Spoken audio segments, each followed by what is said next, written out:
Amaranatsika ny fandarana mahery amin'ity alahady hariva ity dia vaovao mahakasika ny gendarmerie sokajy volleyball. Ankalaza ny 5 taonany tokoa ny GNVB na ny ekipa ny gendarmerie pirenena taranja volleyball amin'ity taona 2024 ity. Fifananana iraisam-pirenena nasamin'ny ekipa avy any Maurice, ekipa avy any La Réunion miampy ireo ekipa sangany eto Madagasikara no entin'izy ireo ankalazana izany 5 taonany izany. Mitondra ny fanazavana mahakasika an'izay fankalazan'izy ireo ny 5 taonan'izay filohan'ity ekipa ny GNVB ity ny colonel Irniana Rakotomalala. 5 taona marina tokoa zay no niorenan'ny gendarmerie nationale volleyball, nisy dingana maromaro nilalovana ao anatin'ny fankalazanan'izay tsingeritaon'izay zany dia nisy fifaninanana volleyball iraisam-pirenena ho tanterahana ao amin'ny gymnase Gouvernement Mahamasina manomboka ny 29 août hatramin'ny 3 septembre. Misy club maromaro moa zany nasaina dia ireo eto amin'ny anivon'ny ligue ny volleyball Analamanga fa ataoko hoe nampiavaka kely azy zany dia nanaiky hiaraka ankalazana zany tsingeritaona zany ry zareo vao amin'ny Saint-Denis La Réunion zany sy ny camp ity avy any Maurice.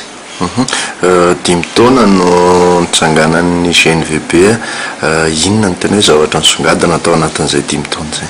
Ya, ny tena zavatra ataoko hoe lehibe nisongadina angambany dia nandritran'izay 5 taona zay ny GNVB senior zazalahy zany dia tompon-dakan'ny Madagasikara.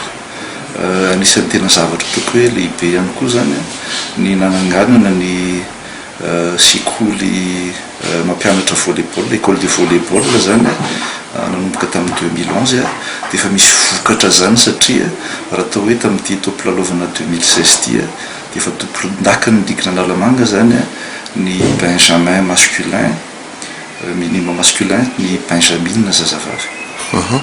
Zay ny 5 taona voalohany, inona kosa ny hoe ho tanjona ao anatin'ny 5 taona manaraka? Ny tena tanjona aloha zany dia mba ataoko hoe hananany volleyball malagasy ny toerana tokony misy azy aty Afrika zany. Zay ny tena tanjona zany dia indrindrindra ny fampiroboroboana sy ny mba hitohizana zany vokatra zany eo anivon'ny gendarmerie nationale volleyball. Dia iny fanadiadina mahakasika ny fankalazan'ny GNVB ny 5 taonany iny ihany koa no amaranantsika ny fandarana mahery amin'ity arivariva ity. Isorana ianao tany atokantrano nanaraka izany hatrany farany na izany na tsy zany tsy hainy tsy hisaotra ireo namana. Niarana natotosa ny fandarana taminay namana Norbe Rakotomalala, niarana nanao ny fanadiadina i Bosco no nakansary, i Romain kosa no nandrindra ny sary sy feo, ary Menja no napita izany sary sy feo zany tany atokantranotsika tsirairay avy any. Dia manome fotoana antsika amin'ny orina ny tahaka izao indray.